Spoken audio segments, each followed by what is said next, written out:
Welcome back to the AMS live stream. Having heard Archbishop Berlio's charge and explanation of the reason for the new curriculum, we now turn to understand how the curriculum was developed. We are pleased to welcome Dr. Harry Dudley, who is the Assistant Director of Certification for Ecclesial Ministry at the United States Conference for Catholic Bishops here in Washington, D.C. He is staff to the new subcommittee on certification of ecclesial ministry and service. Before working at the Bishops' Conference, he served as a diocesan director of religious education in 4 dioceses for over 24 years. He served as the National Conference of Catechetical Leaders Representative Council and on their board of directors, and has been a catechist of all ages for 45 years. He was an author and general editor of this curriculum and for the Archdiocese of Washington, and also wrote 2 other curricula for the Archdiocese of Indianapolis and the Diocese of Lafayette in Indiana. After Dr. Dudley's presentation, I will come up again to explain how to send in questions via the chat, and he will entertain questions at the end of that presentation. Please welcome Dr. Harry Dudley. I'd like to thank Archbishop Timothy Berlio and Mark for this introduction, and all of you for participating in this live stream curriculum orientation. Now we're going to talk about one significant way we can all practically bring about the new evangelization. This presentation is to roll out the guide for priests, lay leaders, and catechists like yourselves. Some key questions and concepts we'll review today are: how was this guide created? What is it? How is it better? What are the implications for textbooks? And what is the aim of this guide? Your version of this curriculum guide and all supporting resources adapted to the language for the Archdiocese for Military Services is found online on the AMS website, www.milarch.org. How was this guide created by the Archdiocese of Washington? Certain principles were embodied in the development process: communication, consultation, and collaboration. There was an 11-member task force, 18 readers and subject area experts. 21 different programs piloted the curriculum, with 250 parish and school catechists participating. And at each stage, we had the approval by the Archbishop. We're grateful to all those who helped. They told us how much they enjoyed it, because it is at the heart of our mission to form disciples. The task force included DREs, pastors, teachers, catechists, and experts. What is it? The standards and indicators in this guide clearly state what participants in every Catholic faith community religious education program must know, understand, and do at each level, from pre-K to the 8th grade. This tool, although written with children in mind, also has implications for young adults and youth in the Archdiocese, because it provides a common language and agreed upon standards for sharing the faith.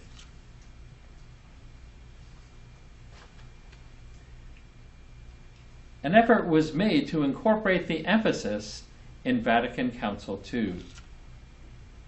It is important to realize that this guide emphasizes knowledge, but also understanding, and then action, how we live our faith. We wanted a greater understanding of the sacred scriptures, social justice, human sexuality and family life at an age-appropriate level for theology of the body, evangelization, ecumenism, and interreligious dialogue and understanding.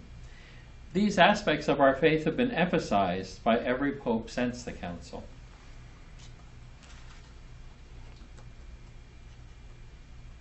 Forming for disciples for the new evangelization is recommended because the context for all catechesis is evangelization.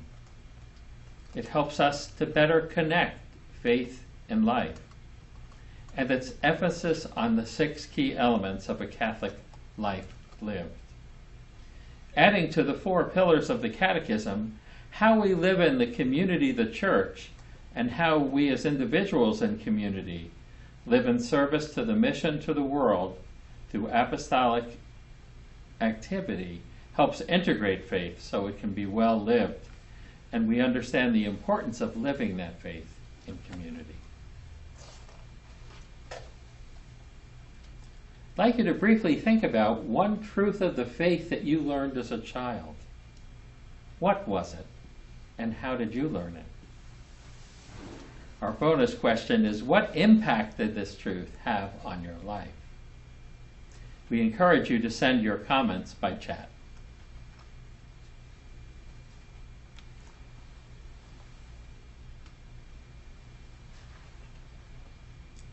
Any coming in? Okay, that's all right.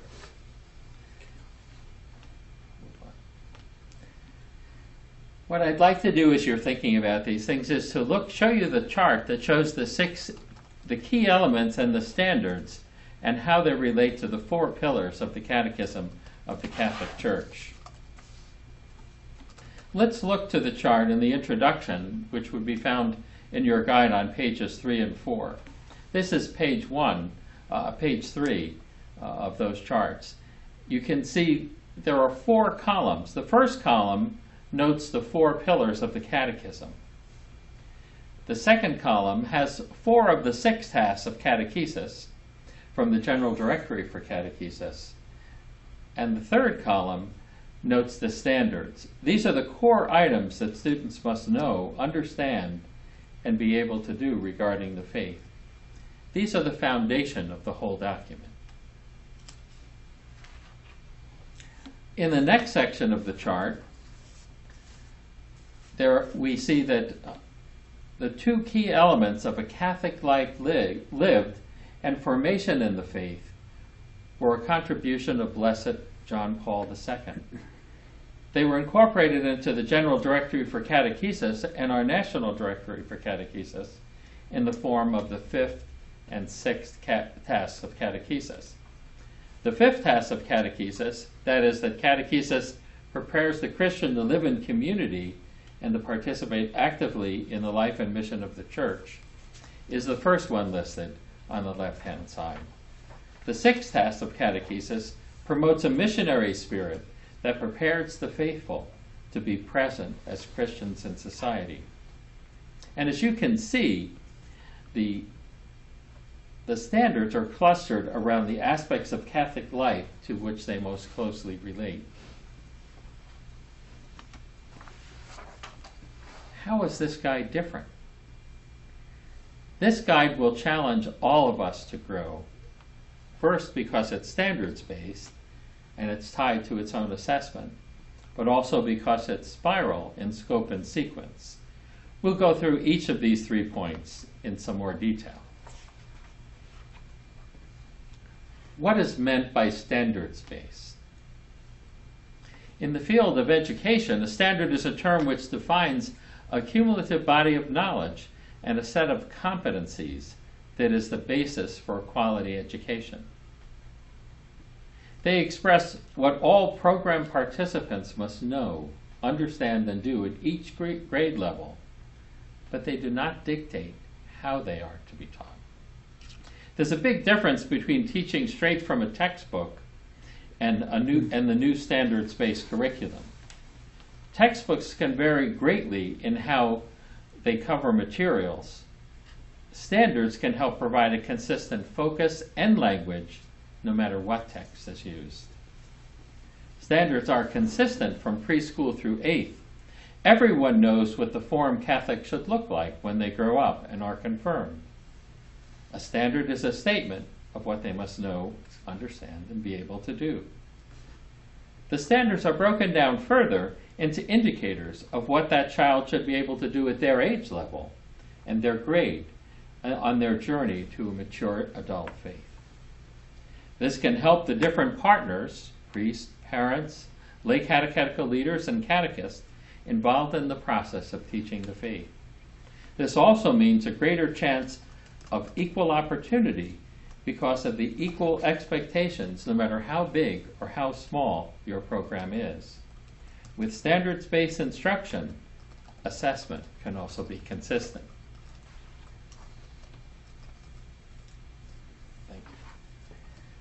This example here is from the key element 4, which is prayer. This is a sample of a page of the actual indicators in detail. Standard 7, prayer, is there to know and participate in the Catholic tradition of prayer and acknowledge prayer as the primary way we deepen our knowledge of God in the community. That's one of our 14 standards. This standard defines what they fully are to know, believe, and do. And the indicators give us an understanding of what that should look like at their grade level. The broader heading is prayer. You may want to note that in Appendix 1 on your website, you have a schedule of when specific prayers and practices are taught. And in Appendix 2, you'll see the actual text of those prayers and practices that you can share with families.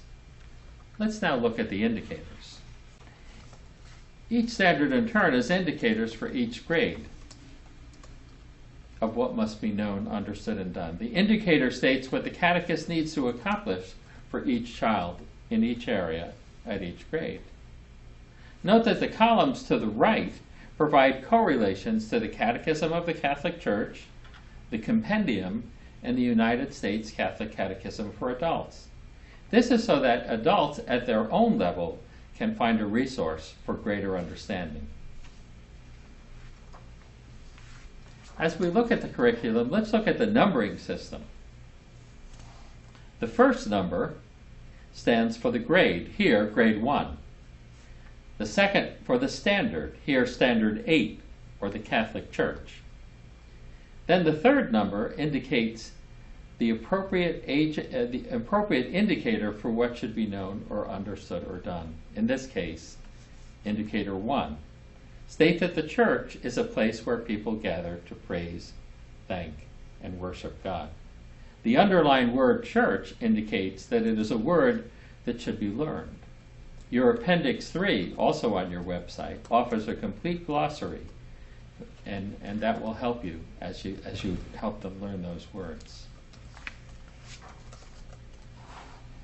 The indicators are there to help us to focus our instruction and guide our use of any text or resources.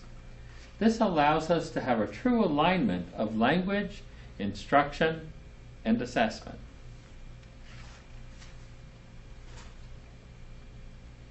And here I'd like to make a note about assessment. Many people don't believe that one can or should assess religious education efforts. It may be more proper to say that one cannot assess faith in the same way as one might assess other subjects to learn. What can be assessed is how well one has learned the language, practices, and general knowledge of the faith tradition, sometimes also called religious literacy. Why tie the guide to its own assessment? When such an assessment is tied to a guide and offered by the Archdiocese, each program participant's progress towards attaining the standards can be measured. Those who are not achieving the standards can also be provided with early and effective assistance. This is tied to our partnership with the family. Catechetical leaders and catechists need to see themselves as accountable to the parents of those who are enrolled. The ultimate judgment on the value of the standards must be whether their use in the Catholic faith community sessions actually improves programs' participants' knowledge and skills and participation in the community. This new assessment will help to align the language to be learned with the assessment and instruction, to promote accountability because current assessments have been both inadequate and inconsistently done. For example, ACRE is not aligned with a specific national curriculum. Therefore, those who taught could always say, we just didn't use the same language. For example, we might have taught penance or reconciliation, and the question used the language of confession. With an aligned assessment, that doesn't happen. We also hope to measure our success, because when an aligned assessment is offered by the Archdiocese, we can improve our instruction for all. We're all on the same playing field. This assessment will be given the grades 3 to 8, but with clear indicators. Even those who are in the earlier years of the program can be assessed in other age-appropriate, informal ways, because it is clear what they should know, understand, and do.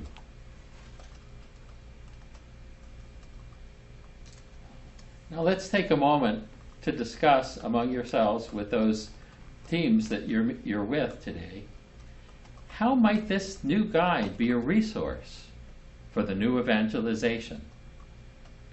Send in your comments so we can share them as best practice.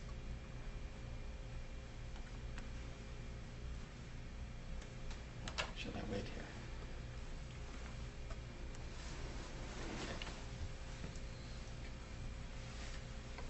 Let's look at, we'll continue to move on so we can see your comments and questions later.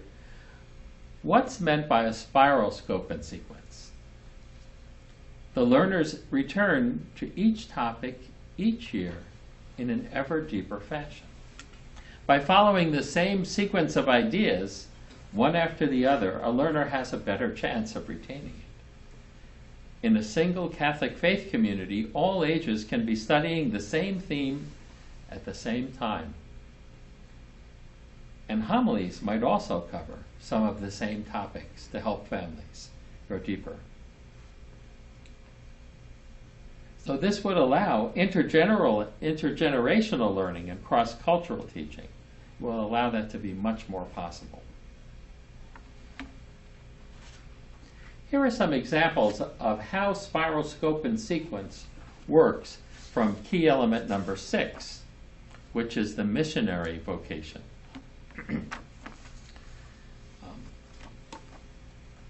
You can see if you look through this chart, and I realize as I'm looking at it, it's very small if you don't have a copy of the page in front of you. So I'll go through them very quickly. One, in the first grade, one understands that we are called to share our faith story in Jesus and invite others to come to know and love him as we do. In the second grade, we begin to demonstrate how and when we might share our story of faith in Jesus with others.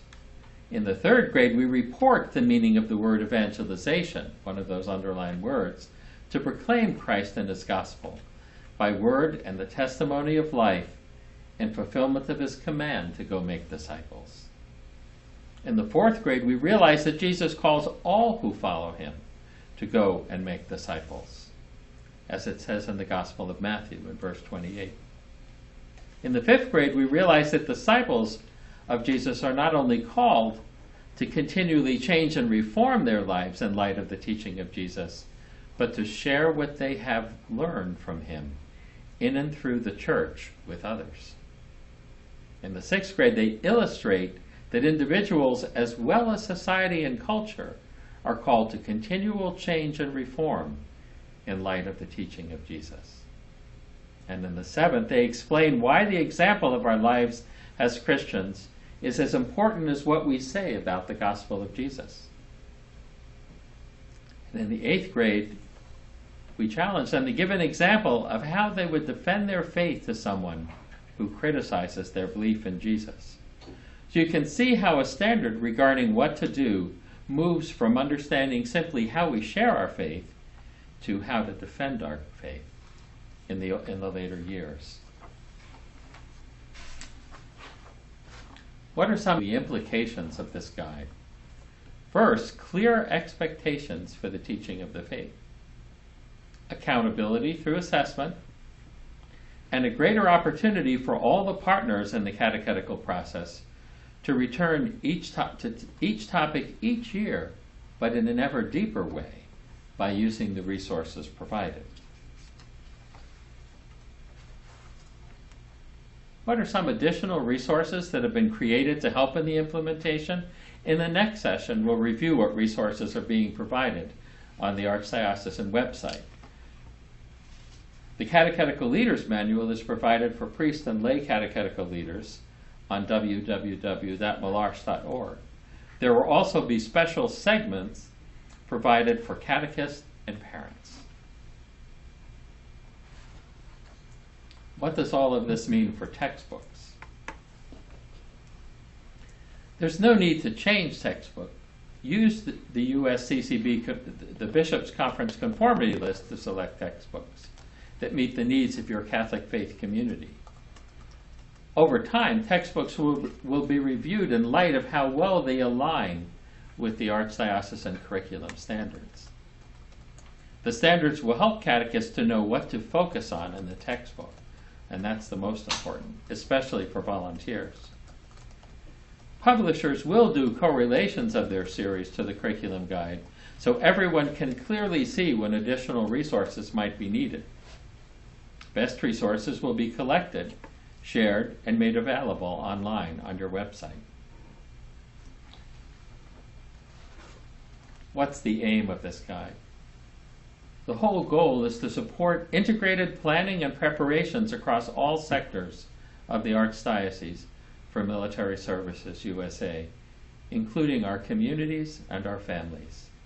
Although this first phase of the guide focuses on the formation of children, these standards will also provide a framework for future efforts in the faith formation of adults and youth, especially as everyone becomes more familiar with those correlations in the guide that were written for adults.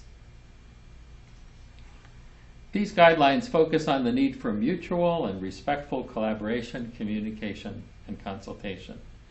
They strive to clarify the roles, responsibilities, and mutual accountabilities needed by priests, lay catechetical leaders, and all who assist in the effort to put adults, youth, and children into communion and intimacy with Jesus Christ through lifelong catechesis in and through the Catholic Church. These guidelines are focused to help all Catholic faith communities as they both revise and plan their future catechetical efforts.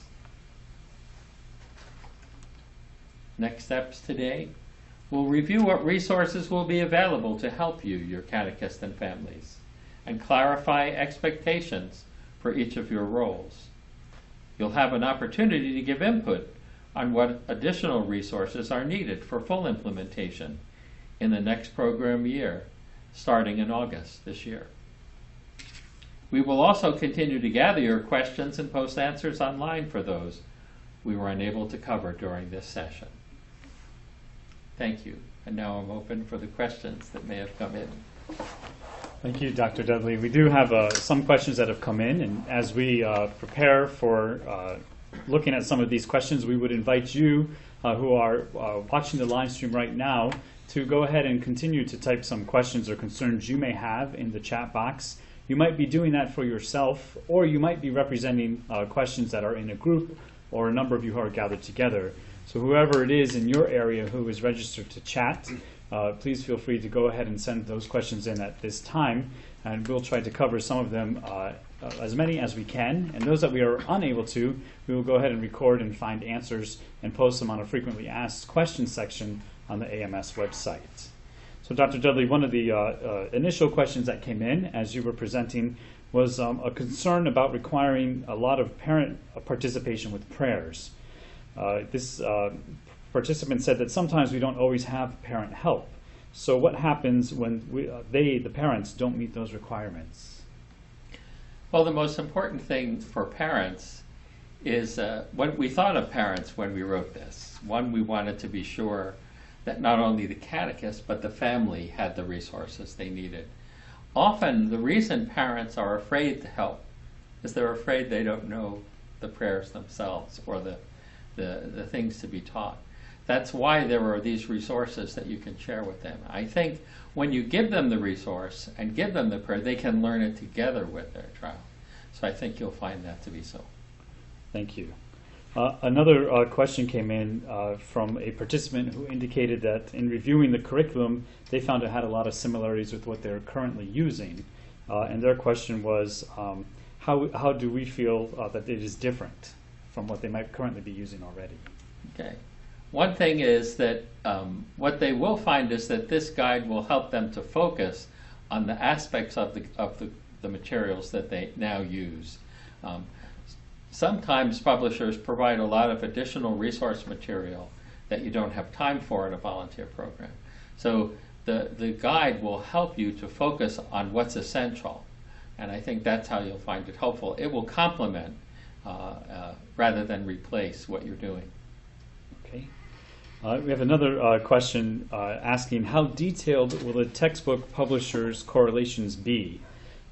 They indicate that their concern is that they have good textbook series already with extensive teacher manuals, but are requiring our teachers to parse out the standards and indicators from the curriculum to teach the new AMS curriculum.